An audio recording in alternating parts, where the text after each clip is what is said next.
नमस्कार, मैं doctor Anchal Gupta, senior eye surgeon, Netramai foundation, New Delhi.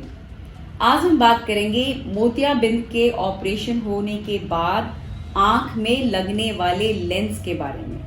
तो अक्सर हमें इस बात की शंका रहती है कि आंख में हमें क्या लेंस लगना चाहिए। तो इसके लिए हमें ये जानना जरूरी है कि लेंस किस किस प्रकार के होते हैं। तो पहले मैं ये समझा दूं कि मोतियाबिंद सर्जरी में हम अपनी आंख के नेचुरल लेंस, जो कि समय के साथ सफेद पड़ जाता है और उसे मोतियाबिंद कहते हैं, उसे निकाल करके आंख में इंट्राऑक्यूलर लेंस, जिसको आईओएल या लेंस कहते हैं, उसका प्रत्यारोपण करते हैं। और अब हमारी आंख में क्या लाइट आएगी, ये सब इस लेंस की क्वालिटीज के ऊपर निर्भर करता है। तो लेंस कितने प्रकार के होते हैं? सबसे पहले तो मटेरियल के बेसिस में लेंस दो प्रकार के होते हैं commonly, hydrophilic and hydrophobic. Lens कई मटेरियल के बनते चले आ रहे थे। पहले सिलिकॉन के बनते थे, फिर पीएमएमए के बनते थे, लेकिन आज की डेट में जो सबसे ज्यादा एस्टैब्लिश मटेरियल है वो हाइड्रोफिलिक है और हाइड्रोफोबिक है। हाइड्रोफोबिक लेंसेज में झिल्ली कम बनती है और आगे चल करके उनकी क्लैरिटी ज्यादा मेंटेन रहती है। तो सबसे पहले तो हमें लेंस का मटेरियल प्रिफरेबली हाइड्रोफोबिक चूज करना चाहिए। हाइड्रोफिलिक लेंसेज रिलेटिवली कम दानों के होते हैं, उनका प्राइस कम होता है, लेकिन आगे चल करके उनमें झिल्ली आने की संभावना बहुत ज्यादा होती है और क्वालिटी ऑफ विजन डिटेरियोरेट होने की संभावना बहुत ज्यादा होती है। अब hydrophobic lenses on the basis of कि वो क्या विजन कवर कर रहे हैं, हम मोटा मोटा तीन कैटेगरी में डिवाइड करेंगे: monofocal lenses, multifocal lenses and extended depth of vision और ट्राइफोकल लेंसेज। मोनोफोकल लेंसेज वो होते हैं जो कि सिर्फ दूर की निगाह को कवर करते हैं, यानी कि मोतियाबिंद का ऑपरेशन हो जाने के बाद में अधिकांश रूप से आपका दूर का नंबर समाप्त हो जाएगा। हो सकता है आधा पौना नंबर बचे, परंतु अधिकांश रूप से मोनोफोकल लेंसेज द्वारा दूर का नंबर समाप्त हो जाता है। नजदीक के काम के लिए यानी रीडिंग विजन एंड इंटरमीडिएट काम के लिए यानी कंप्यूटर विजन हमें चश्मा लगाने की जरूरत पड़ती है। आज की भी डेट में अधिकांश इम्प्लांटेशंस, ऑलमोस्ट 95 to 98% इम्प्लांटेशंस मोनोफोकल लेंसेज के ही होते हैं। ये इकोनॉमिकल होते हैं और ये बहुत समय से चले आ रहे हैं। तो ये होते हैं मोनोफोकल लेंसेज।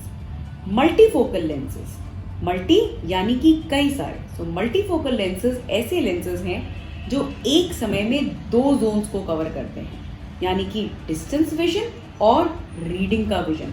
मल्टीफोकल लेंसेज के द्वारा हम लोग अधिकांश रूप से दूर और नजदीक के नंबर से छुट्टी पा जाते हैं, मगर इंटरमीडिएट विजन यानी कि कंप्यूटर, लैपटॉप, अखबार इत्यादि की दूरी के लिए हमें इंटरमीडिएट विजन के चश्मे की जरूरत पड़ सकती है। ये हमें लगता है कि सबसे एडवांस टेक्नोलॉजी होगी, मगर असल में सबसे पहले मल्टीफोकैलिटी आई तो इन लेंसेज का नाम मल्टीफोकल पड़ा, but actually they are bifocal lenses, यानी कि distance vision and near vision. यानी कि नाम मल्टी है मगर काम करता है बाइफोकैलिटी का, distance vision and near vision. इसके ऊपर जब एडवांसमेंट हुई तो आए ट्राइफोकल लेंसेज। ट्राई यानी कि डिस्टेंस विजन, इंटरमीडिएट विजन और नियर विजन, ये तीनों जोन्स को कवर कर लेता है। तो यानी कि अगर आपको ट्राइफोकल इम्प्लांट लगता है तो आप अधिकांश रूप से लगभग 98 to 99% चश्मे के बगैर अपनी जिंदगी के सारे काम कर सकते हैं। दूर का भी देख सकते हैं, ड्राइव करते समय स्पीडोमीटर देख सकते हैं, सामने रखा हुआ अखबार देख सकते हैं और आप रीडिंग के काम भी कर सकते हैं। इसके अलावा अब सबसे लेटेस्ट जो आ गए हैं वो कहलाते हैं EDOF lenses, extended depth of vision lenses. जरूरत क्या थी हमें इनकी? मल्टीफोकल और ट्राइफोकल से तो हम देख ही नहीं रहे थे पूरी तरह, मगर मल्टीफोकल और ट्राइफोकल लेंसेज में एक डीमेरिट सामने आता है, जो कि मल्टीफोकल में ज्यादा होता है और अच्छी क्वालिटी के ट्राइफोकल्स में कम होता है। वो ये कि हमें बल्ब के चारों तरफ गोले नजर आते हैं, जिनको ग्लेयर कहा जाता है। हमें कभी कभी आंखों में लाइट बहुत ज्यादा चौंध भी दे सकती है, क्योंकि इन लेंसेज में रिंग्स बनी रहती हैं। लेंस की सतह पे गोले बने रहते हैं, जिसकी मदद से ये हमें अलग अलग जोन में दिखाते हैं।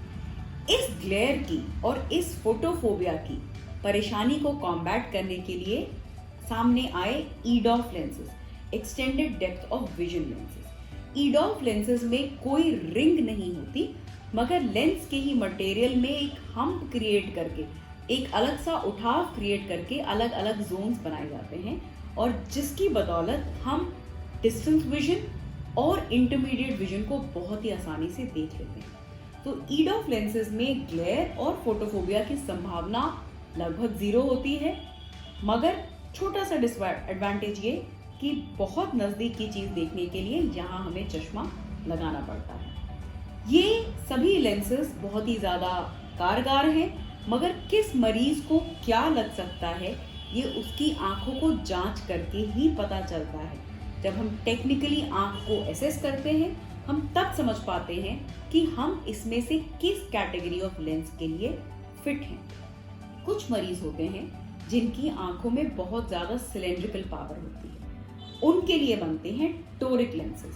अगर हमारी आंख में पहले से ही 1 या 1.5 से ज्यादा का सिलेंडर है, तो पिछली डिस्कस करी हुई लेंस कैटेगरी में से कोई भी आपके लिए कारगर नहीं होगी, क्योंकि आपकी आंखों में सिलेंड्रिकल पावर है। और ऐसी परिस्थिति में उस सिलेंडर को खत्म करने के लिए specially custom designed toric lenses बनते हैं, जो कि आपकी आंखों के सिलेंड्रिकल पावर को समाप्त करते हैं। अगर आपको यह जानकारी यूजफुल लगी हो तो अपने फ्रेंड्स एंड फैमिली मेंबर्स से शेयर करें। All the very best for your cataract surgery.